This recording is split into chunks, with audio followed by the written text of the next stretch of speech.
நீண்ட காலமாக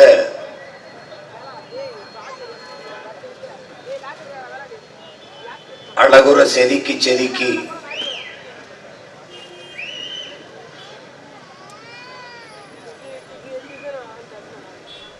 அடைகாத்து பாதுகாத்து இந்த மண்ணிலே ஒரு மாபெரும் மாற்றத்தை உருவாக்க வேண்டும் என்பதற்காக பெரும் கனவோடு பயணித்து வருகிறோம். இங்கே என் அன்பு சொந்தங்களுக்கு எது அரசியல், எது மக்களுக்கும் நாட்டுக்குமான அரசியல் என்பதை, எது தேவையான அரசியல் என்பதை அறிந்து கொள்ள வேண்டும் என்று உங்கள் பிள்ளைகள் நாங்கள் விரும்புகிறோம்.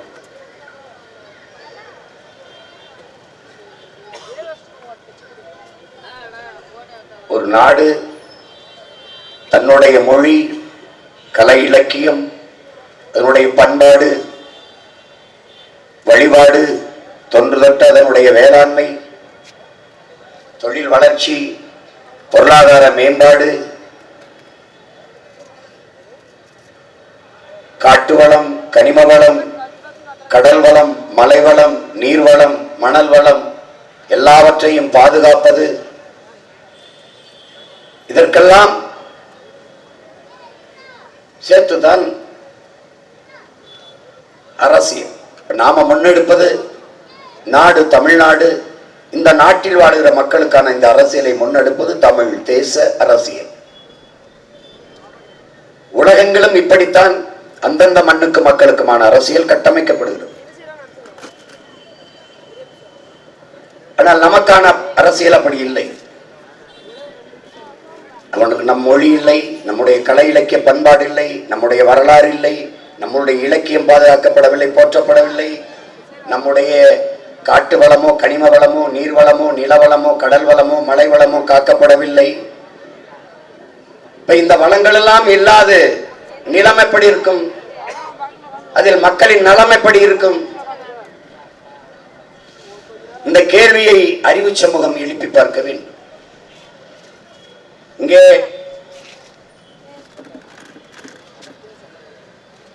உங்கள் பிள்ளைகள் மலைகளை காப்பாற்ற வேண்டும் என்று மாநாடு போட்டோம், மரங்களுக்கென்று மாநாடு போட்டோம், ஆடு மாடுகளுக்கென்று மாநாடு நடத்தினோம், தண்ணீருக்கென்று மாநாடு நடத்தினோம், கடலம்மா என்று கடலுக்கு மாநாடு நடத்தினோம்.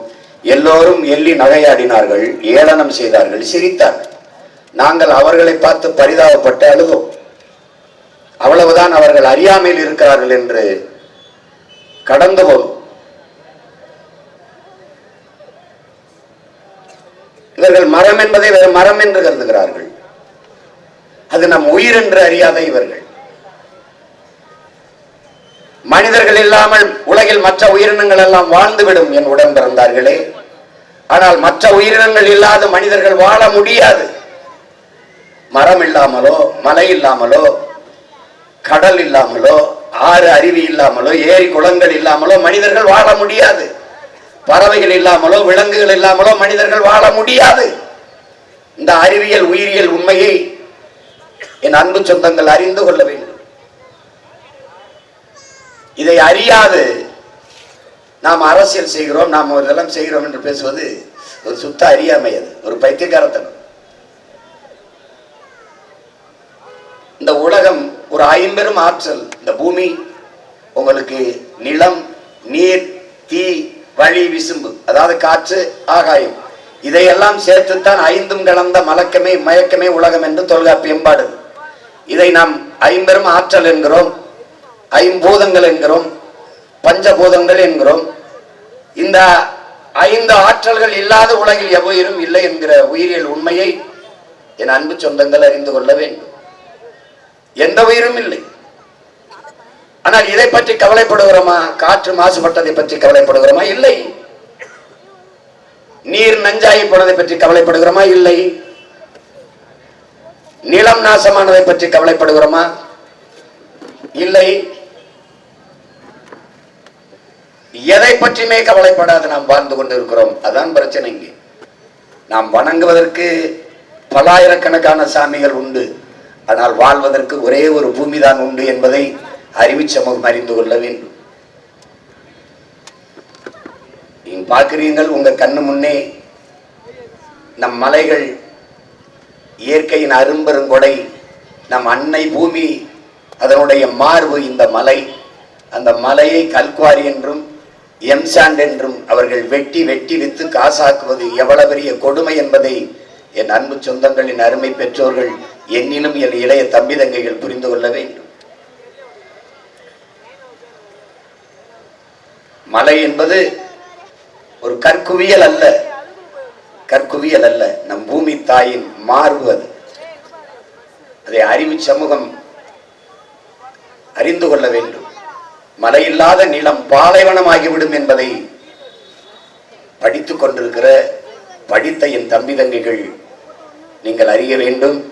அதனால்தான் இங்கே மலை வளமே மண் வளம் என்று உங்களுக்கு சின்ன ஒரு காட்சியை விளக்கி காட்ட உங்கள் மகன் விரும்புகிறேன். இது தேர்தல் நேரத்திலே வாக்கு சேகரிக்கிறவர் இடத்திலே மரத்தை பற்றி, மழையை பற்றி, நீரை பற்றி, காற்றை பற்றி, கடலை பற்றி பேசிக்கொண்டிருக்கிறார் சீமான் என்று நினைத்தால் நான் உங்களுக்காக பரிதாபப்படுகிறேன். இதையெல்லாம் தெரியாது எனக்கு நீங்கள் வாக்கு செலுத்தி ஓட்டு போட்டு ஒரு பயனும் இல்லை. அந்த ஓட்டை நீங்கள் யாருக்கோ போடலாம், எனக்கு அது பயன் இல்லை. ஏனால் அவர்களைப் போல நான் அண்டா தருவேன், மிக்சி தருவேன், சிலிண்டர் தருவேன், 1000-500 பணம் தருவேன் என்று சொல்லி உங்களை ஏமாற்ற தயாராக இல்லை. அதற்கு வந்தவனும் இந்த மகன் இல்லை. நான் உங்க ஓட்டுக்காக வந்தவன் இல்லை, இந்த நாட்டுக்காக வந்த மகன். உங்கள் வாக்குக்காக வந்தவன் இல்லை, உங்களின் எதிர்கால வாழ்க்கைக்காக வந்தவன். எனக்கு உங்கள் வாக்கை விட உங்கள் வாழ்க்கை தான் முதன்மையானது. உங்க ஓட்டை விட நான் பிறந்த நாடுதான் எனக்கு முதன்மையானது. அதனால் நாங்கள் எடுத்து வைக்கிற அரசியல் ஏற்புடையதா இல்லையா, தேவையா இல்லையா, அவசியமா இல்லையா, அதை பாருங்கள். இது அவசியம் என்றால், இதுவெல்லாம் இருந்தால்தான் இந்த நாடு மக்களும் பாதுகாப்பாக வாழ முடியும் என்கிற புரிதல் உங்களுக்கு வந்தால் எங்கள் கையை பிடித்துக் கொண்டு எங்களுக்கு வலிமை தாருங்கள். இல்லை என்றால் எப்போதும் போல அவர்களுக்கு அந்த திருட்டு கூட்டத்தையே உங்கள் வாக்கை செலுத்தி இருக்கிற மலைகளையும் வெட்டி மொத்தமாக முடித்துவிட்டு போகலாம். உங்களுக்கு தெரியும் என் அன்பு சொந்தங்களே, என்னுடைய பெரிய தகப்பன் நம்மாழ்வார் இன்றைக்கு பிறக்கிற ஒரு குழந்தைக்கு 25 ஆண்டுகள் கழித்து பூமியில் வாழ இடம் இருக்காது, அப்படி இருந்தால் வாழ்கிற இடமாக பூமி இருக்காது என்று சொல்கிறார். 200 நாடுகளின் ஆய்வறிஞர்கள், சூழியல் ஆய்வறிஞர்கள் எல்லாரும் சேர்ந்து உலக பெருமன்றத்தில், ஐநா மன்றத்திலே ஒரு அறிக்கை சமர்ப்பித்தார்கள், தாக்கல் செய்தார்கள். இந்த பூமியின் வாழ்நாள் இன்னும் 12 ஆண்டுகள் தான் இருக்கிறது. அதற்குள்ளே நாம் விழித்துக் கொண்டு எச்சரித்துக் கொண்டு காப்பாற்ற வேண்டும். இல்லை என்றால் எல்லோரும் அழிவதை தவிர வழி இல்லை என்று அவர்கள் அறிக்கையை கொடுத்து விட்டு சென்று விட்டார்கள். அன்று கொஞ்ச நேரம் வருந்தினார்கள், அழுதார்கள். அதுக்கப்புறம் யாரும் கண்டுகொள்ளவில்லை. இந்த நாட்டில் அழுவது தமிழ் தேசிய பொது உடைமை, தமிழ் தேசிய பேரியக்கத்தினுடைய பொதுச் செயலாளர் ஐயா கி வெங்கட்ராமன் அவர்களும் அவருடைய பிள்ளைகள் நாங்களும் தான் தெரு தெருவாக கத்திக்கொண்டு அழுது கொண்டு வருகிறோமே ஒழிய யாரும் அதை பற்றி கவலைப்பட்டதாக தெரியவில்லை. இந்த பூமி நிலமற்ற, நீரற்ற நிலமாக மாறிவிட்டது என்ற ஒரு அறிக்கையை உலகத்தார்கள் கொடுத்துவிட்டு ஒதுங்கிக் கொண்டார்கள். தமிழ்நாட்டில் 10 மாவட்டத்தில் பூமிக்குள்ளே நீர் இல்லை என்று சொல்லிவிட்டு அறிவிப்புட்டு அதோடு அதன் பொறுப்பு முடிந்து விட்டது, போய்விட்டார்கள். அந்த நீரை சேமிப்பதற்கு, நிலத்தடி நீரை உயர்த்துவதற்கு என்ன வழி என்று அவர்கள் சிந்திக்கவும் இல்லை, செயல்படவும் இல்லை. எப்படியாவது அடுத்த முறை ஆட்சிக்கு வர வேண்டும் என்பதற்காக 5000 தருவது, அண்டா தருவது, மிக்சி தருவது, வாக்குக்கு 2000 தருவது, இந்த கணக்கிலே தான் திட்டமிடுகிறார். முதலில் எது அரசியல், எது அவசியமானது என்பதை என் அன்பு சொந்தங்கள் அறிந்து கொள்ள வேண்டும். நீங்கள் அறிவார்ந்த தமிழ் சமூக மக்களே, மலைவளமே மண்வளம் என்ற இதை நீங்கள் பாருங்கள். மலை என்பது வெறும் மலை இல்லை, வெறும் கற்குவியல் இல்லை, கல்லறவுல ஒரு முகடுன்னு நீங்க நினைச்சுக்காது இல்லை. அதுதான் பல லட்சக்கணக்கான உயிர்களின் உறைவிடமும் கருவறையும், அதுதான் நம்முடைய ஆதி நிலமும். அதுதான் முதலாக தமிழர்கள் நாம் வாழ்ந்தது அந்த இடத்தில் தான். மனிதர்கள் நாம் வாழ்ந்தோம். ஆதியில் மலைகளில் காடுகளுக்குள்ளே நாம் வாழ்ந்து கொண்டிருந்தோம். உங்களுக்கு தெரியும். அங்கே வேட்டையாடி விலங்குகளை உண்டோம், காய்கனிகளை உண்டோம், கிழங்குகளை உண்டோம்.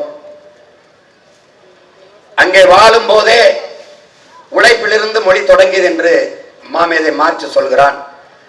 அங்கே வாழ்ந்த நாம், அந்த மலைகளிலே வாழ்ந்த நாம், தொலை தூரத்தில் இருந்த மக்களை அழைப்பதற்கு ஓ ஆ என்று எழுப்பிய ஒளிதான் இன்றும் தமிழிலே காண கிடக்கிறது. ஆதி மொழி தமிழ், ஆதி மனிதன் தமிழன் என்று அறிஞர்கள் வரையறுக்க காரணம் அதுதான். அந்த நிலத்திலே என் அன்பு சொந்தங்களே, குன்றில், அந்த மலை குன்றுகளில் நாம் வாழ்ந்ததால் மலையும் மலை சார்ந்த இடமும் குறிஞ்சி என்று வரையறுக்கப்படுகிறது. நம்முடைய முன்னவர்கள் வகுத்து 5 திணை நிலங்களாக வகுத்தார்கள். அதிலே 4 திணை நிலம் இயற்கை தினம், 5வது திணை பாலை நிலம் இயற்கை இல்லை, அது செயற்கையாக திரிந்த நிலம். இந்த 4 நிலத்தில் முதல் தலை நிலம் குறிஞ்சி. அந்த தலை நிலத்தில் தான் நாம் வாழ்ந்தோம். அது குறிஞ்சி மலர்கள் காணப்பட்டதால், அதிகமாக இருந்ததால் அந்த நிலத்திற்கு பெயர் நமது முன்னவர்கள் குறிஞ்சி நிலம் என்று வைத்தார்கள். அதை குறிஞ்சி திணை என்று இலக்கியத்தில் நாம் அழைக்கிறோம். அப்ப அந்த நிலத்திலே வாழ்ந்த மக்கள் குன்றில் வாழ்ந்ததால் குன்றவர்கள் என்று அழைக்கப்பட்டோம். பிறகு உச்சரிப்பு குன்றி குறைந்து, அந்த ஒளி குறைந்து குறவர்கள் என்று அழைக்கப்பட்டோம். ஆதி தாய்க்குடி, நம்முடைய தாய்க்குடி குறவர் குடி. அந்த குறவரிலிருந்து தான் இத்தனை சமூகமும், உலக உயிர்களில் இவ்வளவு 4 திணைகள், குறிஞ்சி, முல்லம், மருதை, நெய்தல், இதுதான் ஆதி நிலம். இதிலிருந்துதான் உலகில் இத்தனை குடிகள் பல்கி பெருகி இருக்கிறது என்பதை புரிந்து கொள்ள வேண்டும். அப்படி பார்த்தால் உலகின் ஆதி குடி தமிழன் என்கிற பெருமிதமும் திமிரும் உங்களுக்கு இருக்க வேண்டும். இந்த பாருங்கள், இந்த குறிஞ்சி மலர்கள், அடுத்து முல்லை நிலம், அது காடு சார்ந்த இடமும். அந்த மலையில் இருந்து இறங்கி அப்படி நடந்து நகர்ந்து இடம் பெயர தொடங்குகிறோம். கீழே வரும்போது நாம் காடு சார்ந்த இடமும் முல்லை என்று அழைக்கப்படுகிறது. அங்கே முல்லை மலர்கள் அதிகமாக இருந்ததால் அந்த நிலம் முல்லை என்று அழைக்கப்படுகிறது. அந்த இடத்திலே நாம் வேட்டையாடி உண்ட விலங்குகளை ஏன் வளர்த்து உண்ணக்கூடாது என்று முடிவெடுக்கிறோம். அப்போது ஆடு மாடுகளை வளர்க்க தொடங்குகிறோம். அப்போ காட்டு விலங்குகள் நம் வீட்டு விலங்குகளாக மாற தொடங்குகிறது. அந்த இடத்திலே நாம் 1, 2 கண்டுபிடிக்க தொடங்கி விடுகிறோம். ஆடு மாடுகளை எண்ணுவதற்கு அந்த திணை முல்லை நிலம் என்று அழைக்கப்படுகிறது. பிறகு அங்கிருந்து கீழே இறங்கி வருகிறோம். அங்கே வயலும் வயல் சார்ந்த இடமும் மருதம் என்று அழைக்கப்படுகிறது. காரணம், இங்கே மருத மரங்கள் அதிகமாக இருப்பதால் அது மருதம் என்று அழைக்கப்படுகிறது. அங்குதான் நாம் நிலைத்து வாழ்கிறோம். ஆறை காண்கிறோம், நதியை காண்கிறோம். அந்த இடத்தில் நிலைத்து வாழ்கிறோம். அங்குதான் நாகரிகம் அடைகிறோம். மேட்டு பகுதியில வீடு கட்டி வாழ்கிறோம். அது நகரமாகிறது, அது நாகரிகமாகிறது. அந்த இடத்துல நிலைத்து வாழலாம் என்று தொடங்குகிறோம். அங்கே நமக்கான உணவுப் பொருளை ஏன் விளைய வைத்து உண்ணக்கூடாது என்று முடிவெடுக்கிறோம். அங்குதான் நாம் மேலாண்மை செய்ய தொடங்குகிறோம். அப்ப காட்டு விலங்கான ஆடு மாடுகளை வீட்டு விலங்காக மாற்ற முயற்சிக்கிறோம். அப்ப அந்த மாடுகளை வயக்குவதற்கு நாம் அதன் திமிழோடு ஏறி விளையாட தொடங்குகிறோம். அதுல அங்கிருந்து ஏறு தழுவுதல் என்ற அந்த மரபு உருவாகிறது. அந்த விளையாட்டு தான் ஏறு தழுவுதல். அதான் பின்னாடி நாயக்க மன்னர்கள் வந்து ஆளும் போது மாட்டு கொம்புலை சல்லிக்காசுகளை கட்டிவிட்டதால் அது ஜல்லிக்கட்டு என்று மருவி விட்டது. அன்றிலிருந்து சங்க காலத்திலிருந்து நாம் ஏறு தழுவுற அந்த பழக்கம் 5000 ஆண்டுகளாக இருக்குது. கொல்லேற்ற கோடஞ்சுவானை மறுமையும் புல்லாலை ஆய மகள் என்று சங்க இலக்கியத்திலே பாடல் இருக்கிறது. மாட்டை அடக்குவதற்கு அணைவதற்கு அஞ்சுகிற ஆண்மகனை அடுத்த பிறவியிலும் மனம் செய்து கொள்ளலாம் என்று ஆய மகள் விரும்ப மாட்டாள் என்று அந்த பாடலின் பொருள். அந்த மருத நிலத்திலே வாழ்கிறோம். அதிலிருந்து நகர தொடங்குகிறோம். அங்கே கடல் சார்ந்த இடத்திலே வாழத் தொடங்குகிறோம். அந்த இடத்திற்கு பெயர் நெய்தல் என்று ஆகிறது. அந்த நெய்த நிலத்திலே உங்களுக்கு உங்களுக்கு புரியும். நீர் வேளாண்மை போல நில வேளாண்மை அங்கே செய்கிறோம். இந்த 4 நிலத்திலும் வாழ்ந்த குடி தமிழ் குடி. அதிலிருந்துதான் உலகத்தின் இத்தனை குடிகளும் வந்தது என்பது அதுதான் வரலாறு. இப்போ கல் தோன்றி மண் தோன்றா காலத்தே வாளோடு முன்தோன்றிய மூத்த குடி தமிழ் குடி என்று இருக்குது. இப்ப இந்த முல்லை நிலம் தோன்றுவதற்கு முன்பு, அதற்கு பிறகு குறிஞ்சி நிலம் தோன்றியது. கல் தோன்றி மண் தோன்றா காலம்னா 3வது நிலமான மருத நிலம்தான் மண்ணாக தோன்றுறது. அங்கதான் வேளாண்மை செய்யறது. மண்ணு தோன்றல, கல்லு தோன்றிருச்சு, குறிஞ்சி தோன்றிருச்சு. அப்ப கல் தோன்றி மண் தோன்றா காலத்தே வாளோடு முன் தோன்றிய மூத்த குடி என்று சொல்வதற்கு காரணம் அதான். அப்ப 3வது நிலம்தான் மருத நிலம். அந்த நிலத்தில் அதற்கு முன்னாடியே நம்ம குறிஞ்சி நிலத்தில் வாழ்கிறோம். அந்த குறிஞ்சி நிலத்தின் தலைவனும் இறைவனும் தான் நம்முடைய முப்பாட்டன் முருக பெருந்தகை என்பதை, திருமுருக பெருமான் என்பதை நீங்கள் அறிவீர்கள். அடுத்து மாயோன் மேய காடுரை உலகு, சேயோன் மேய மைவரை உலகு, வேந்தன் மேய தீம்புணல் உலகு, வர்ணன் மேய பெருமணல் உலகு என்று வகுத்து நம்முடைய முன்னவன் தொல்காப்பியன் தருகிறான் என்றால், இங்கே மாயோன் மேய்கிறான். அது 2வது நிலை. 2வது நிலம் காடுரை உலகு, காடும் காடு சார்ந்த இடமும். அந்த நிலத்தின் தலைவனும் இறைவனும் நம்முடைய மாயவன் கண்ணன். அவன் தான் பிற்காலத்தில் கிருஷ்ணர் என்று அழைக்கப்படுகிறான். அந்த நிலத்தில் வாழ்ந்த தலைவன் கருப்பாக இருந்ததால் கண்ணன் என்றாலும் கருப்பு, மால் என்றாலும் கருப்பு. ஏன் மாயவன் என்று அழைக்கப்பட்டான் என்றால், அந்த நிலத்தின் தலைவன் அங்கே ஆடு மாடுகளை வளர்க்கிறோம். அதற்கான மூலப்பொருள் மழைதான் ஆதாரமாக இருக்கிறது. கருகரு என்று மேகம் கூடி மழையை பொழிந்து விட்டு கடைந்து விடுகிறது. அதனால் கார்முகிலன், கருவண்ணன், கண்ணன் என்று நாம் அழைக்க தொடங்குகிறோம். மாயமாக மாயமாக மறைவதால் மாயவன் என்று போற்றினோம். மால் என்றால் கருப்பு. அந்த வணங்குகிற தெய்வத்தை போற்றுகிற இறைவனை மரியாதையாக அழைக்க வேண்டும் என்பதற்காக திருமால், பெருமாள் என்று அழைத்தோம். அந்த கண்ணன் உங்களுக்கு தெரியும். சேயோன் மேய மைவரை உலகமும் என்கிறது. சேயோன் நம்முடைய முப்பாட்டன் முருக பெருந்தகை என்பதை அறிவீர்கள். அடுத்தது வேந்தன் மேய தீம்புணல் உலகு, அதான் வயலும் வயல் சார்ந்த இடத்திலே அங்கே வாழ்ந்த தலைவன் அவன் வேந்தன். அவன்தான் இந்திரன் என்று அழைக்கப்பட்டான். அந்த இந்திரனின் மக்கள் உங்களுக்கு தேவே இந்திரன் என்றும் தேவர் என்றும் அழைக்கப்படுகிறதற்கு காரணம் அங்கு வாழ்ந்த மக்கள் வேளாண் குடிகள் நாம் அங்கே. அதன் பிறகு வருணன் மேய பெருமணல் உலகு என்பது உங்களுக்கு தெரியும். நம்ம வருணன் என்கிறோம், அவங்க வர்ண பகவான் என்கிறார்கள். இந்த 4 திணைகளை குறிஞ்சி முல்லை மருதம் நெய்தல் என்று வகுத்து வாழ்ந்த மரபினர் நாம். இங்கே மணிநீரும் மண்ணும் மலையும் அணிநிலர் காடும் உடையது அரண் என்று நம்முடைய மறைவன் வள்ளுவ பெருமகனார் நமக்கு சொல்லி இருக்கிற அந்த அருளி இருக்கிற அந்த குறள் மொழியிலே மணி நீரும் மண்ணும் மலையும் அணிநிலர் காடும் உடையது அரண். இது 4ம் ஒரு தேசத்தின் பேர் அரண் என்கிறது. அது என்ன சொல்றாரு பாருங்க.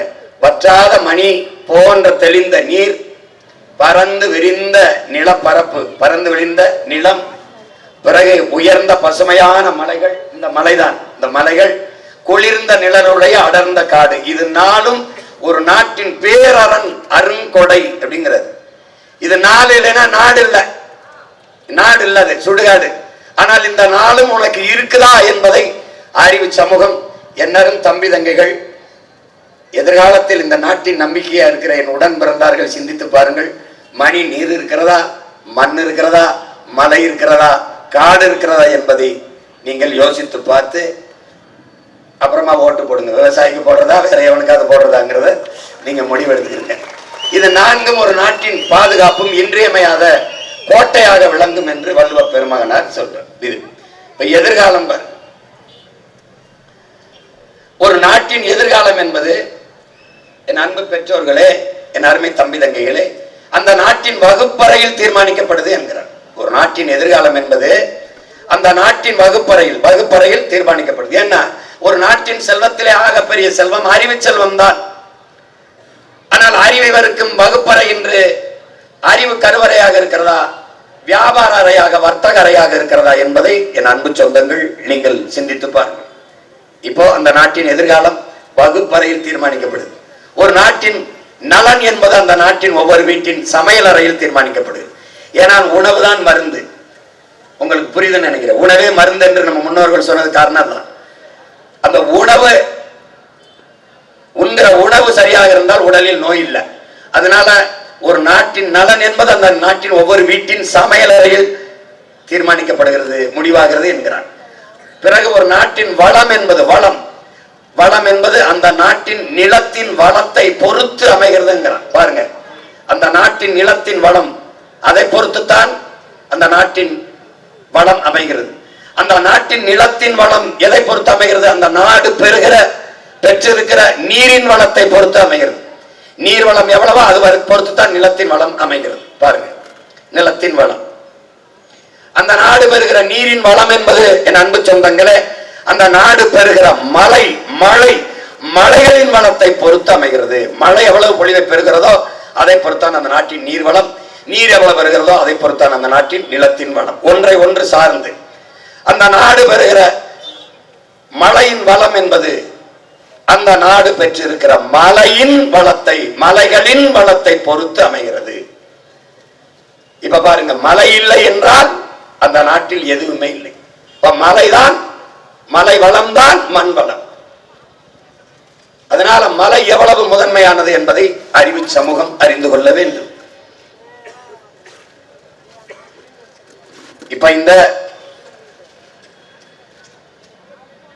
இப்ப பாருங்க, இந்த மலை எவ்வளவு முதன்மைத்துவத்தை எவ்வளவு பெரிய அரிய பங்காற்றுது என்பது பாருங்க. இது மலை, இங்க பாருங்க, நமக்கு எப்படி மழை பொழிவு கிடைப்பது, எப்படி மழையை பெறுறோம் பாருங்க. எப்படி பெறுறோம்? கடல் தாய், சூரியன் தந்தை, எல்லாம் பார்த்துட்டீங்க. சூரிய தந்தை இருவரின் இணைவு, இயற்கையின் இணைவிலே, அவங்க இருவேரும் உறவிலே என்ன ஆயிருது? சூரிய ஒளி வெப்பம், கடல் தாய், இந்த நீராவியாயி வெப்பத்துல நீராவியாயி மேல போகுது பாருங்க, போய் என்ன ஆயிருது? அது மேகமா மாறணும், அதால மாற முடியல. அதுக்கு அடர்த்தி குறைவா இருக்கு. மேகமா மாற அடர்த்தி குறைவா இருக்கு, கணம் குறைவா இருக்கு. அப்ப என்ன செய்யுது? அந்த நீராவியோடு மனிதனின் உடல் வேர்வை, மரங்களின் வேர்வை, மனிதனின் வேர்வை பாருங்க, மரங்களின் வேர்வை மரத்திற்கு வேர்க்குமா என்று கேட்டீர்களா? வேர்க்கும். ஆலமரம், அரச மரத்திற்கே, மரத்திற்கு கீழே உட்கார்ந்தால் கோடை காலத்திலும் குழு என்று இருப்பதற்கு காரணம் மரத்தின் வேர்வைதான். மரங்களின் வேர்வைதான் அதை குளிர்ச்சியாக வைத்திருக்கிறது. இப்ப வேர்க்காத மரங்கள் இருக்குது நாட்டுல. அது எது? சீமக்கர் வேலையும் யூக்கலிப்டஸ்ங்கிற தைல மரத்துக்கும் வேர்க்காது. இந்த மரங்கள் என்ன செய்யும்? இந்த மிதந்து வருகிற ஈரப்பதத்தை உறிஞ்சி பெறும். அதனால மேகமே உருவாகாது, மழை பொழிவை தடுத்து பெறும்.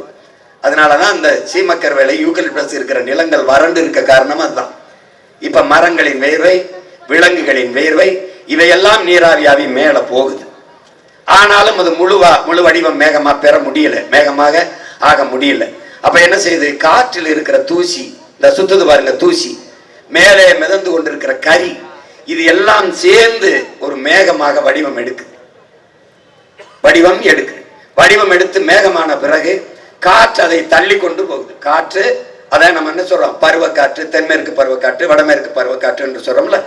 அந்த காற்று தள்ளி கொண்டு போகுது. தள்ளி கொண்டு போகிற அந்த மேகத்தை தடுத்து நிறுத்துகிற கோட்டையாக, பேரரணாக இருப்பது யார் என்றால் மலை.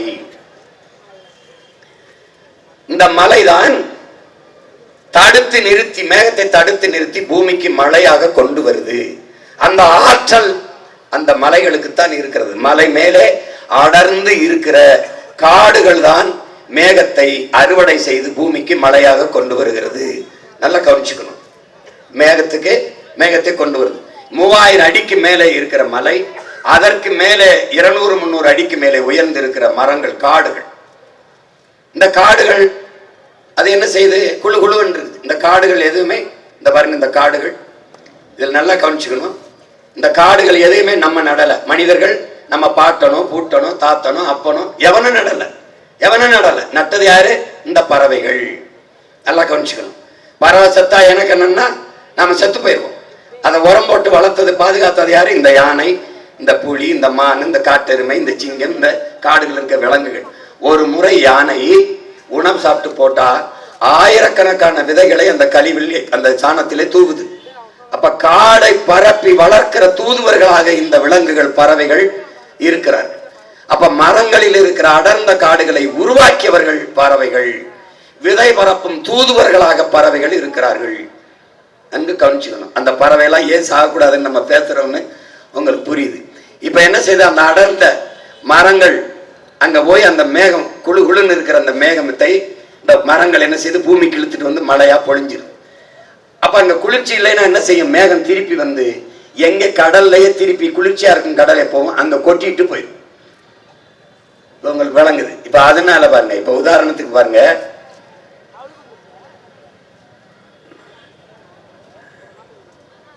இப்ப பாருங்க எப்படி தரித்து நிறுத்தி அந்த மழையை பூமிக்கு கொண்டு வருது மழைன்னு பாருங்க.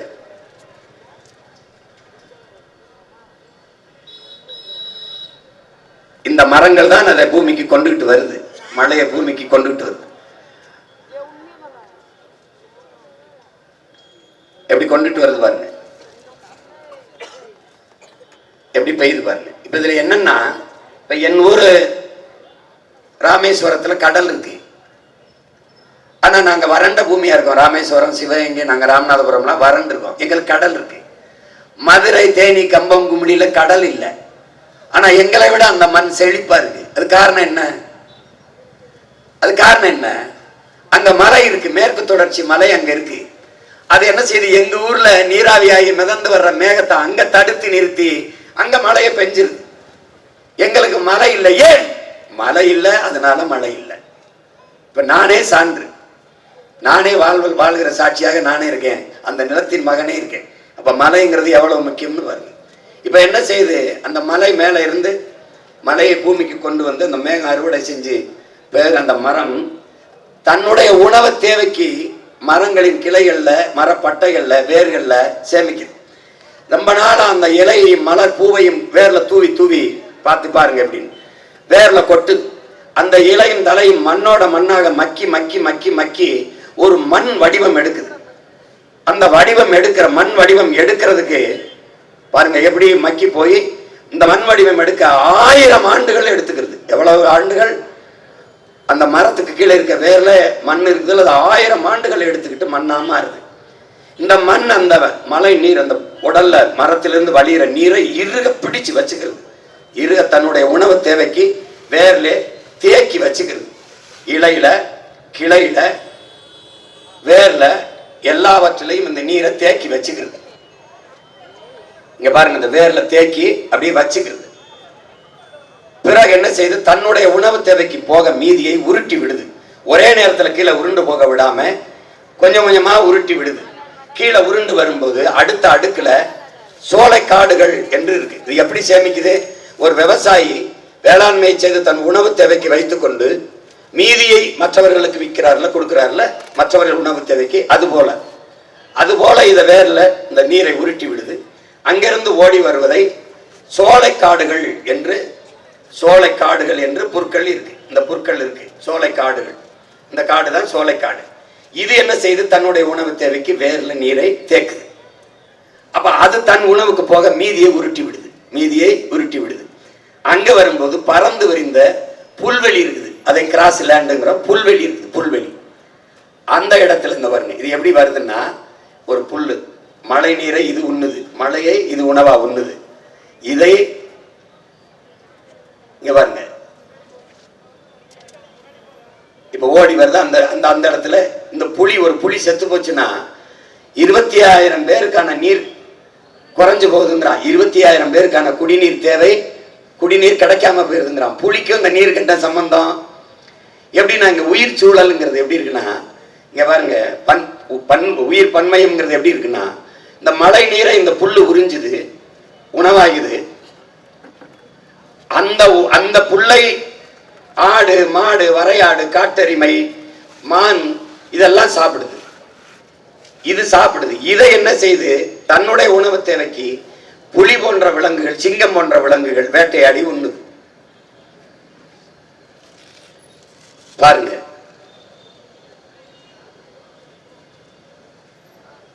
வேட்டையாடி உண்ணது பாருங்க.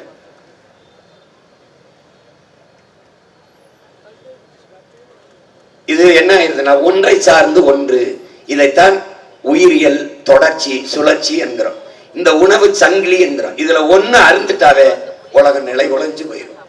நீங்க மான் செத்தா என்ன, யானை செத்தா என்ன, புலி செத்தா என்ன, கொக்கு செத்தா என்ன, குருவி செத்தா என்ன என்று நினைத்தீர்கள் என்றால் அதெல்லாம் சாவதை பார்க்க நாம இருப்போம். நாம சாகிறத பார்க்க யாரும் இருக்க மாட்டாங்க. இது நல்லா விளங்கணும். இப்ப இதனால அப்ப அங்க அந்த நீரை தேக்கிற புல்வெளிகள் ஒரு தொழிற்சாலை போல இருந்து நீரை சேமிச்சு சேமிச்சு வச்சு ஒரு குழந்தைக்கு சோறு கொடுத்தா அது என்ன செய்யுதுன்னு பாருங்க. ஒரு குழந்தைக்கு சாப்பாடு தட்டில் போட்டிங்கன்னா என்ன பண்ணோம்னா ரெண்டு பருக்கையை சிந்தும், சரியா வாய்க்குள்ள வைக்க முடியாம சிந்தும். அது மாதிரி இந்த இயற்கை இந்த புல்வெளிகள் தன் உணவு தேவைக்கு போக மீதிய உருட்டி விடுது பாருங்க வருது. இது இப்படி ஒவ்வொரு துளியா உருண்டு வந்து பல கோடிக்கணக்கான துளிகள் ஒன்று சேர்ந்து பேரருவியாக கொட்டு பாருங்க கொட்டு. இந்த அருவிங்கிறது தண்ணின்னு நினைக்கிறீங்க, அது தாய்ப்பால். நம் தாயின் மார்பிலிருந்து நமக்கு பால் வந்தது, அது நமக்கு உயிர் பால். அது உங்களுக்கு எனக்கு மட்டும். பூமி தாயின் மார்பிலிருந்து பால் வருது உலகில் இருக்கிற ஒவ்வொரு உயிருக்கும், மனிதனுக்கு மட்டுமல்ல உலக உயிர்களின் உயிர் பால் யாருன்னா இந்த பூமி தாயின் மலை மார்பில் இருந்து வர அருவிதான் உலக உயிர்களின் உயிர் பால் என்பதை இந்த அறிவு சமூகம் அறிந்து கொள்ளும். என் அன்பு தம்பி தங்கைகளே, அருமை பெற்றோர்களே, ஏரியை நாம் வெட்டினோம், குளத்தை நாம் வெட்டினோம், கண்மாயை நாம் வெட்டினோம், தாங்களை நாம் வெட்டினோம், ஏந்தலை நாம் வெட்டினோம், கிணறை நாம் வெட்டினோம், ஆறை இதையெல்லாம் நாம் உருவாக்கினோம். ஆறை நாம் உருவாக்கவில்லை. யார் உருவாக்கினது? அது அருவி உருவாக்கியது. தானாக பாதை கண்டு நடக்குது, ஆற்றுக்கு பாதை தந்து யாரு தந்தது? தானாக பாதை கண்டு நடக்குது, காட்டுக்கு பாட்டு சொல்லி யாரு தந்தது? அந்த மாதிரி தானாக பாதை கண்டு நடக்குது. அதுக்கு எது வசதியா இருக்கோ அங்கெல்லாம் தனக்கு பாதை கண்டு ஓடும். இந்த நம் பூமி தாயின் மார்பில் இருந்து இந்த பால் வருகிறது. இதில் நீங்க நல்லா கவனிக்கணும். இதுல என்னன்னா அப்படி உருண்டு வருகிற போது அந்த அருவி வேகமா வரும்போது கொட்டும் போது அங்கே மலைகளில் இருக்கிற சிறு பெரு கற்களை உருட்டிட்டு வருது பத்தியில. இந்த ஊறிக்கிட்டு வரும்போது ஒன்றோடு ஒன்று மோதி நொறுங்கி என்ன செய்யுது? அந்த ஆறாதான் ஒரு ஆற்று மேல அப்படி சிறு சிறு துகள்களாக படியுது. அந்த படியதான் என்ன ஆகுது? மணல் வடிவம் வருது. அதான் மணல். பாருங்க, அந்த மணல் படியுது. எதை நீ உருவாக்கல, எல்லாமே மலை தான். அது அருவியை பிரசவிக்குது, ஆறை பிரசவிக்குது, ஆற்று மேல மணலையும் அதுவே பிரசவிக்குது. இந்த மணலின் தன்மை என்னன்னா உலகத்தின் தலை சிறந்த நீர் வடிகட்டியும் நீர் தேக்கியும் இந்த மணல் தான். இந்த மணல் தான் உலகத்தின் தலை சிறந்த நீர் வடிகட்டியும் நீர் தேக்கியும் இந்த மணல் தான். இந்த மணல் நீங்க பாருங்க நீரை எப்படி தேக்கி வைக்குதுங்கிறதுக்கு சான்று. கோடை காலத்துல கூட ஆறு வறண்டு போயிருக்கும் போது கூட ஒரு 2 அடி 3 அடி தோண்டினீங்கன்னா தண்ணி வந்துடும். ஏன்னா நீரை கீழே தேக்கி வச்சிருக்கோம். உலகத்தின் சிறந்த நீர் வடிகட்டியும் இந்த மணல் தான். எப்படின்னா இப்ப கடல் பாத்தீங்கன்னா கடல் நீர் உப்பு கரிக்கும். பாருங்க, கடற்கரையில நீங்க போய் பாத்தீங்கன்னா தெரியும், உப்பு கரிக்கும். ஒரு 2 அடி தள்ளி அந்த மண்ணை தோண்டிங்கன்னா, மணலை தோண்டி எடுத்தீங்கன்னா அந்த நீர் வரும். அதை எடுத்து குடிச்சீங்கன்னா உப்பு கரிக்காது. காரணம் அந்த மணல் அந்த உப்பு நீரை உப்பு வடிகட்டிது. அதுல இருந்தே தெரியும் உலகத்து தூய குடிநீரை தரும். உங்களுக்கு எந்த மாசும் இல்லாத தூய குடிநீரை வடிகட்டி தரும். பாருங்க எவ்வளவு பெரிய வேலையை செய்துன்னு. சும்மா மணல்னு நினைச்சிட்டீங்க நீங்க. இந்த ஆற்றில் படிந்திருக்கிற இந்த மணல் மனித உடலுக்கு தோல். இப்ப என் தோலை வெட்டிட்டா என்னாகும்? நோய் தொற்று வந்து நான் செத்து போயிருவேன். இந்த மண்ணை அள்ளிட்டா என்னாகும்? மணலை ஆறு செத்து போயிடும். அவ்வளவுதான், இவ்வளவுதான். பாருங்க, இந்த ஆறு, இந்த மணல். இந்த ஆறை நீங்க ஆறு என்று கருதக்கூடாது. மனித உடலுக்கு எப்படி ரத்த நரம்புகளோ அப்படி பூமி தாயின் ரத்த நரம்புகள் தான் இந்த ஆறு. விளங்குதா? இது என்ன சொல்ல வருதுன்னா இந்த ஆறு, அதுல நீரு, இங்க பாருங்க பூமி தாயின் மலை மார்புல இருந்து அருவி. பாருங்க எப்படி தாயின் மலை மார்புல இருந்து மார்புல இருந்து நமக்கு பால். பூமி தாயின் மலை மார்பில் இருந்த அருவி. இது என்ன? அது உலக உயிர்களின் உயிர்ப்பாலாக இருக்குது பாருங்க. எல்லாம் ஆடு, மாடு, நாய், நரி, சிங்கம், யானை, கொக்கு, வாத்து, பறவை எல்லாம் அதெல்லாம் குடிக்குது. எல்லாத்துக்குமான பால். அந்த பால் பயிருக்கு போகுது, தென்னைக்கு போகுது, வாழைக்கு போகுது, கரும்புக்கு போகுது. எதுவுமே இல்லை அந்த நீர் இல்லாம. இப்ப அருவி, ஆறு, ஆறுல இருந்து சோறு, சோறுல இருந்து வயிறு, வயிறுல இருந்து உயிர், உயிரில இருந்து வாழ்க்கை. இப்ப தெரியுது உங்களுக்கு. இப்ப மழை இல்லாத நிலம் உங்களுக்கு என்னவாகும் என்றால் பாலைவனம் ஆகும். அதனால விசிம்பின் துளி விழி நல்லால் மற்றாங்கை பசும்புண் தலை காண்பது அறிதுங்கிறார். விண்ணிலிருந்து ஒரு மழை துளி பூமியில விழலைன்னா ஒரு பசும் புல்லு கூட தலை காட்டாது, முளைக்காதுன்ற. அது உங்களுக்கு தெரியும். அவர் மலையின் பெருமையை சொல்றாரு. அந்த மலையை இங்க பூமிக்கு கொண்டு வர்ற மகான் யாருன்னா இந்த மலையும் மரங்களும் தான். இந்த மலை இல்லாத நிலம் பாலைவனமாகி போய்விடும். மனிதர்கள் எந்த உயிரினம் வாழ்வதற்கு வாய்ப்பற்ற நிலமாக போய்விடும். அப்படி நம் தாய் நிலத்திலே இந்த மலைகளை குவாரி என்றும் மணல் என்றும் எம்சாண்ட் என்றும் வெட்டி வெட்டி ஏற்றுவதை நாம் வேடிக்கை பார்த்து கொண்டு நிற்கிறோம். பால் ஊட்டிய தாயின் மாரை அறுத்து யாராவது ரத்தம் குடிப்பானா என்று அறிவார்ந்த தமிழ் சமூக தம்பி தங்கைகள் சிந்தித்து பாருங்கள். தாயின் மாரை பார்க்கும் போது இதை அறுத்து கரியாக சமைத்தால் சுவையாக இருக்கும் என்று எந்த ஒரு மகனாவது சிந்திப்பானா என்று யோசித்து பாருங்கள். தாயின் மாரை அறுத்து விற்றால் நிறைய காசு சம்பாதிக்கலாம் என்று நினைக்கிற மனிதர்கள் பதர்களா பாவிகளா என்னவென்று நீங்கள் என் அன்பு தம்பி தங்கைகள் நீங்களே சிந்தியுங்கள். இந்த மலையை காப்பது யார்? இந்த வடக்கொள்ளையை அரசாங்கமே செய்கிறது. அரசை அனுமதித்து செய்கிறது. குவாரி உரிமையாளர், குவாரி ஓனர் இந்த நாட்டில் சமூகத்தில் மரியாதை. நாட்டின் வளத்தை பூமி தாயின் மாலை எடுத்து விற்பவனுக்கு மரியாதை, மணலை அள்ளி விற்பவனுக்கு மரியாதை. மணல் quarry owner, M sand owner. என்ன இது? உன்னால் உருவாக்க முடியாத ஒன்றை அழிக்கிற உரிமை உனக்கு யார் கொடுத்தது? யார் கொடுத்தது? சுமாசர் கேட்கிறார். வளங்களை சுரண்டி கொழுப்பதை வளர்ச்சி என்ற உனக்கு கற்பித்தவன் எவன்?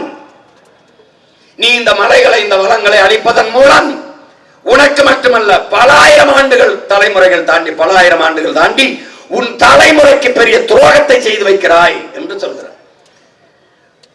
உன்னால அரையங்கிற மலையை நீ உருவாக்க முடியுமா? நீ போகும்போது சும்மா வெறும் மலை முகடுன்னு நினைச்சுக்கிட்டு இருக்க. பல லட்சக்கணக்கான உயிரினங்களின் வாழ்விடம் அது, கருவறை அது, நிலம் அது. அழிக்கிற எப்படி? இந்த நாடு இந்த மலை முகடுகள ஓரங்கள்ல என் ஆத்தால ஆடு மாடு மேய்க்க போறத தடுக்குது. ஏன்? அங்க காடுகள்ல வாழ்ற விலங்குகளுக்கு பிரச்சனையா? இங்கிருந்து நோயை கொண்டு போய் அங்க பரப்பி விட்டுதான். யாரு? ஆட்சியாளர்கள். ஆடு மாடுகள் மலை முகடுகளை ஓரத்திலே மேய்வதற்கு தடை. இந்த ஆடு மாடு எங்கிருந்து வந்தது? அறிவு சமூகமே, என் அன்பு தம்பி தங்கைகளே, அன்பு பெற்றோர்களே, அந்த மலையில் காடுகளில் இருந்து தான் வந்தது. காட்டு விலங்கை வீட்டு விலங்கு ஆக்கியவன் நீ. அந்த காட்டிலே அவனுக்கு உரிமை இல்லை என்கிறார். அவன் தாய் நிலத்திலே அவனுக்கு மேய இடமில்லை என்கிறாய், வாழ இடமில்லை என்கிறாய். ஆனால் வனத்திலே வாழ்கிற விலங்குகளுக்கு பாதுகாப்பு இல்லை என்று பேசுற பெருமக்கள் கல்குவாரி என்று ஒப்பந்தம் கொடுத்து பல 100 டன் எடையுள்ள வெடிமருந்துகளை வைத்து மலையை தகர்க்கிற போது அங்கே வாழ்கிற விலங்குகள் பாதுகாப்பாக வாழுமா என்று கேள்வி கேட்டால் பதில் இல்லை. யார்கிட்ட பதில் இருக்கு? எப்படிப்பட்ட ஆட்சி, எப்படிப்பட்ட அதிகாரத்தை ஒவ்வொரு முறையும் நீ நிறுவுகிறாய் என்று சிந்தித்துப்பார். இதையெல்லாம் புரியாம நீ எனக்கு ஓட்ட போட்டதை வச்சு நான் என்ன பண்றது? என்ன பண்றது சொல்லு? என்ன பண்றது? போட்டா போடு, இல்லைன்னா அவங்களுக்கே போட்டு நாட்டன் சுடுகாடு ஆக்கிட்டு போ. எனக்கு ஒன்றும் பிரச்சனை கிடையாது. நான் ஏன் கத்தணும்? ஏன் கத்தணும்? உன்னோட பிறந்துட்டேன், வயிற்றுல இருந்து வந்துட்டேன். விட்டுட்டு போக முடியல. தெரிஞ்சிருச்சு. கத்திக்கிட்டாது செத்து போக முடியான்னு கத்துறேன். நீ போட்டா போடு, போடலைன்னா போ. எனக்கு அதை பத்தி கவலை இல்லை. என் பிறவி கடமை உனக்கு நான் அதை சொல்லணும் உணர்த்தணும்னு செய்யறேன், உணர்த்துறேன். இதே மாதிரி இன்னொரு 10 ஆண்டுக்கு போகுதுன்னு வச்சுக்கோ. மழைன்னு ஒண்ணு இந்த நிலத்தில் இருக்குமா? இருக்குமா? மழை இல்லை என்றால் அருவி இருக்கா, ஆறு இருக்கா, நீர் இருக்கா, சோறு இருக்கா, உயிர் இருக்கா, உனக்கு வாழ்க்கை இருக்கா? நீர் இல்லாத நிலம் நிலமா? அப்போ அப்ப என்ன என்ன பண்ண போற? 2000 கொடுப்பான், அதை வாங்கி வச்சுக்கிட்டு என்ன செய்வ? என்ன செய்வ? நாக்கு ஒழிப்பியா? பணத்தை வச்சு என்ன செய்வ? கடையில போய் காய்கறி வாங்க போவ. எங்க இருந்து வரும்? யார் வருவா? நீர் இல்லாம நிலம் இல்லாம எவன் விளைய வைப்பான்? காசு கொடுத்தா கடையில காய்கறி வரும் என்கிறியே, எப்படி வரும்? தொலை தூரத்தில் வெம்பாடு விட்டு ஒரு வேளாண் குடிமகன் கண்ணு முடிவுங்க கண்ணச்சதை தொங்க வெம்பாடு விட்டு ரத்தத்தை வேர்வையா சிந்தி உடம்பெல்லாம் வேர்வை உப்பாக பூக்க காடில வெடிப்பு வெடிக்க உழைச்சு கொண்டு வந்து கொடுத்தால்தான் உனக்கு கடைக்கு காய்கறி, அரிசி, பருப்பு, முட்டை, முருங்கைக்காய், நெய், வெண்ணெய் எல்லாம். நீ வாரும்னா எங்க வரும்? எங்க இருந்து வரும்? அறிவுன்னு ஒன்று எதற்கு இருக்கிறது? கல்வின்னு ஒன்று எதற்கு உனக்கு கொடுக்கப்படுகிறது? இதையெல்லாம் உன்னுடைய கல்வி கற்பிக்கிற இடத்தில் இல்லை. இதில் கற்பிக்காது. இதையெல்லாம் கற்றிருந்தால் இவன் மலையை தொற்றுக்க முடியுமா? அன்பர் யாரா யாரா என் பூமி தாயின் மாற அறுக்கிறவன் என்று ஜனம் மக்கள் கொந்தளிச்சிருப்பான். இந்த மகன், உங்கள் மகன் ஒருவனை தவிர இந்த நாட்டில் என் மலை பூமி தாயின் மாறுவதை அறுக்காதே என்று எவனாவது பேசுறான்? அவர் பேச மாட்டான். பாரதிய ஜனதா பேசுமா, காங்கிரஸ் பேசுமா, திமுக அதிமுக பேசுமா? நான் வெற்றவங்களே அவங்கதான், அவங்க ஆளுகதான். போய் பாரு, கிருஷ்ணகிரியில தருமபுரியில மலைன்னு ஒண்ணு இருக்காங்க. யாருக்கு போகுது? கர்நாடகாவுக்கு போகுது. போய் பாரு, கன்னியாகுமரியில மலைன்னு ஒண்ணு இருக்காங்க. இருக்குதா? யாருக்கு போகுது? கேரளாவுக்கு போகுது. அங்கெல்லாம் மழை இருக்கா? இருக்கு. ஏன் வெட்டல? வெட்டல ஏன்? அவன் பெத்தவனே அப்பனா இருக்கான்டா, நமக்கு மத்தவனே ரொம்ப நாள் அப்பனா இருக்கான்டா. அதான்டா பிரச்சனை. அது அவன் மண், அவன் நிலம், அவன் மலை, அவன் காடு காப்பாற்றான். இது அவன் தாய் நிலமா? இல்லை. என் தாயின் மாறர் தானே, தாலியர் தானே அவன்டா. குடிக்க வச்சு பல லட்சக்கணக்கான ஆத்தால நம்ம அக்கா தங்கச்சி தாலியத்திற்கான இவனுக்கு ஓட்டு போட்டு நீ ஒரு தாலியத்த கூட்டத்துக்கு போய் ஓட்டு போடுற? தமிழ் இந்தியாவுடைய அதிக விதவைகளை கொண்ட மாநிலம் தமிழ்நாடுங்கிறான். இதுல உனக்கு பெருமையா இருக்கா?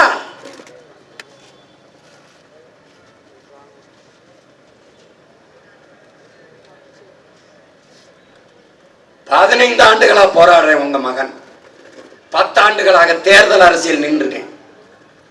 தோற்று தோற்று தோற்று தோற்று 4 முறை பொது தேர்தலில் தோற்று 5வது முறையும் தனித்து களத்திலே நிற்கிறேன் என்றால் நம்பிக்கை. நம்பிக்கை யார் மீது நம்பிக்கை? என்னை பெற்ற பெற்றோர்கள், என் உடன் பிறந்த அண்ணன் தம்பிகள், அக்கா தங்கைகள் மீது நம்பிக்கை. உன்னை ஒருவனாலும் தோற்கடிக்க முடியாது, உன் நம்பிக்கையில் நீ தோற்கிறவர் என்கிறான் மாவீரன் சுபாஷ் சந்திர போஸ். நல்லவர்கள் கூட தோற்றதாக செய்தி உண்டு, நம்பிக்கை கொண்டவர்கள் தோற்றதாக வரலாற்றிலே செய்திலே என்கிறான் என்னுயிர் தலைவன் மேதகவே பிரபாகரன் அவர்கள். அந்த நம்பிக்கையில் உங்கள் மகன் நிற்கிறேன். அறிவு சமூகம் அறிந்து கொண்டு இந்த தேர்தலை வரலாறு உங்களுக்கு தந்திருக்கிற வாய்ப்பாக, காலம் கையளித்திருக்கிற பெரும் கடமையாக சிந்தித்து பார்த்து வாக்கை செலுத்துங்கள். வாக்கு என்பது ஒரு வலிமை மிக்க ஆயுதம். அதை அநீதிக்கு எதிராக, அடக்குமுறை ஒடுக்குமுறைக்கு எதிராக, சாதிய இழிவு தீண்டாமை கொடுமைகளுக்கு எதிராக, பசி பஞ்சம் ஊழல் லஞ்சத்திற்கு எதிராக, பெண்ணிய அடிமைத்தனம் பாலியல் வன்கொடுமைக்கு எதிராக, மது மத போதைக்கு எதிராக, வட கொள்ளைக்கு எதிராக ஏந்துங்கள் என் அன்பு சொந்தங்களை, ஏந்துங்கள். இல்லை என்றால் இந்த நாட்டை மீட்கவும் காக்கவும் யாராலும் முடியாது.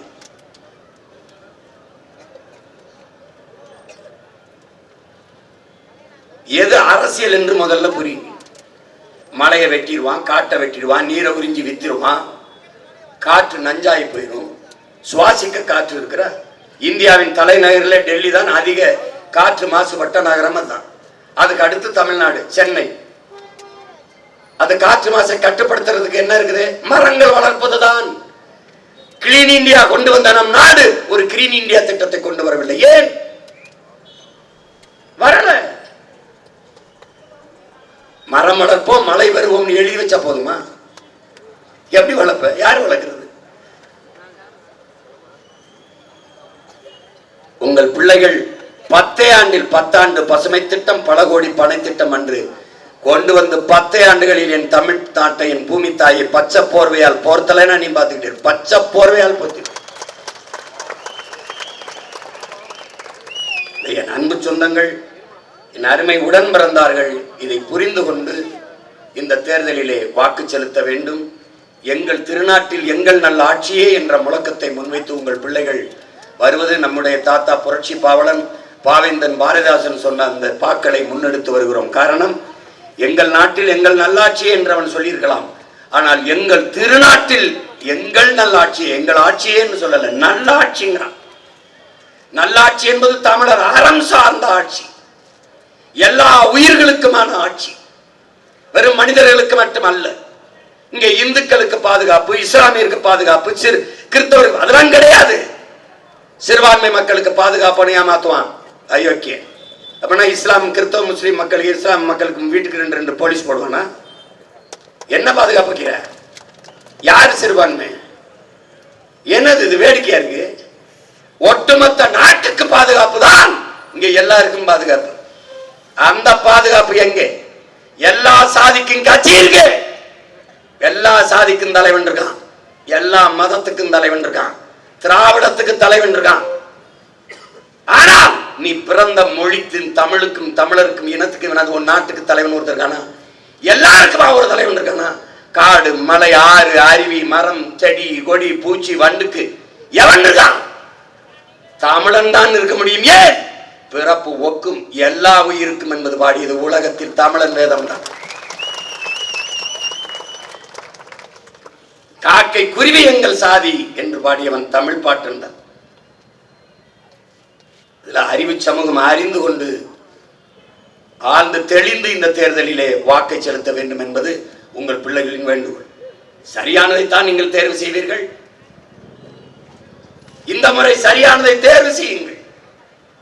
4 பேர் களத்திலே என்கிறார்கள், அவர்கள் 3 பேரும் ஒரே பக்கத்தில் இருக்கிறார்கள், இலவசத்தின் பக்கம். உங்கள் மகன் அதற்கு எதிர் திசையில் நிற்கிறேன். இலவசம் தர மாட்டேன், தர மாட்டேன், என் மக்களை கையேந்த வைக்க மாட்டேன். பிறகு என்ன செய்வாய் சீமான்?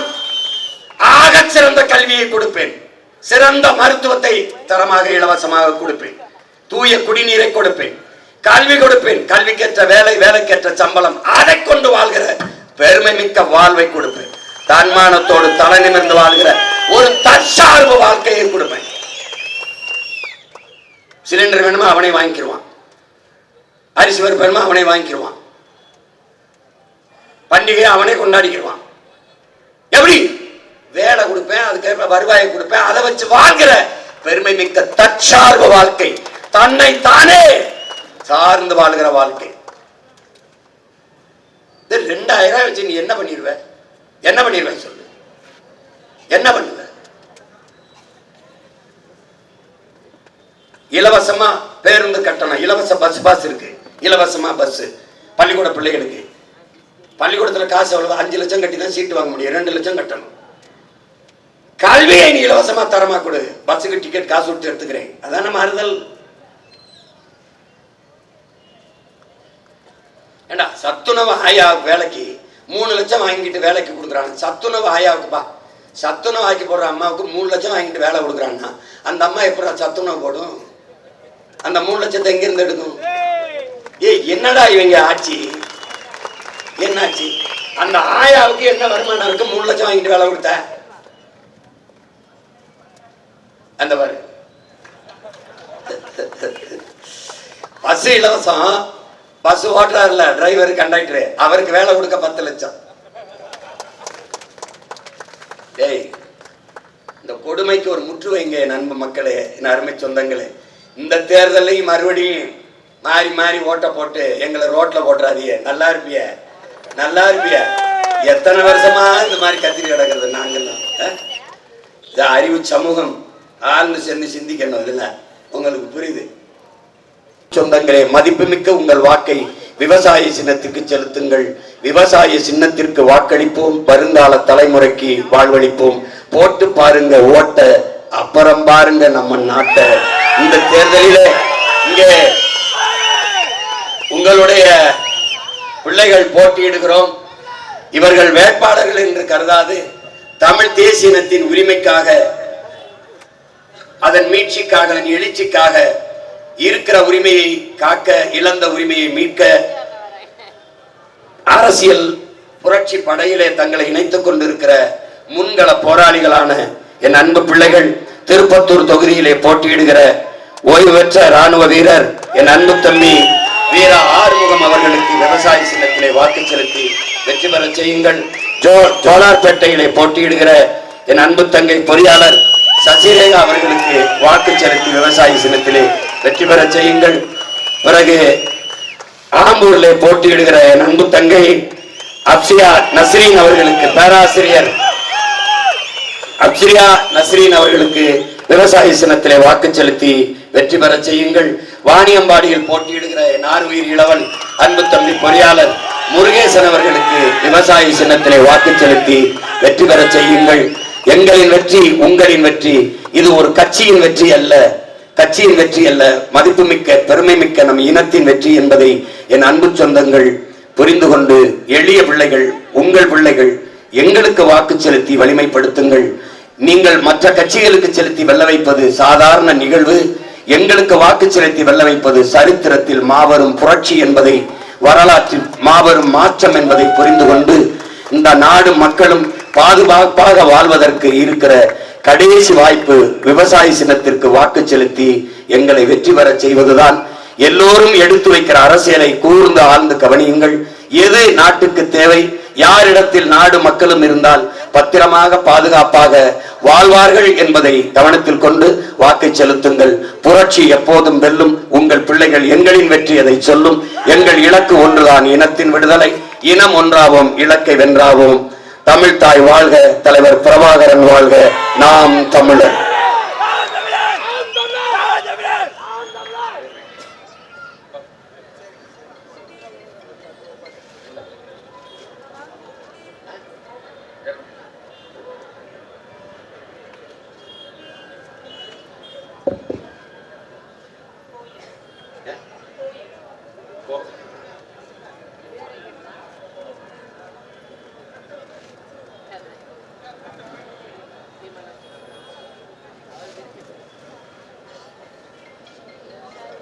நம்முடைய இந்த அன்பு செல்வத்திற்கு